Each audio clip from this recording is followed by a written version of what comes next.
Hey guys, in this video I'll show you how to fix this copy of Microsoft Office is not activated. Alright, let's begin. So if you're getting an alert stating this copy of Microsoft Office is not activated or product activation failed for all Microsoft Office apps, this video is for you. To fix this error, first navigate to the directory where MS Office is installed. The default location for this is the C drive, then Program Files, Microsoft Office, and then Office 16. Next, copy the file directory and open the command prompt.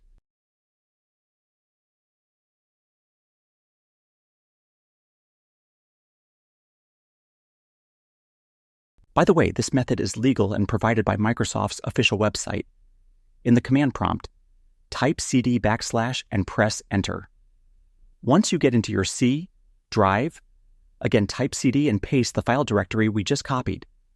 Now, once you reach the right location, you'll need to enter some commands. You'll find all these in the description below. First, write this command and press enter. This will process the license and give you your SKU ID. Once it gets done, simply type in the next command and paste the SKU ID next to it. Then press enter. As you can see, Microsoft REARM is successful. So now when you open any of the apps from your Microsoft Office, you won't get any kind of error. So that's basically how you can fix this copy of Microsoft Office is not activated. And that's it for this video.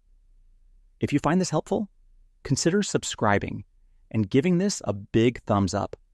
Thanks.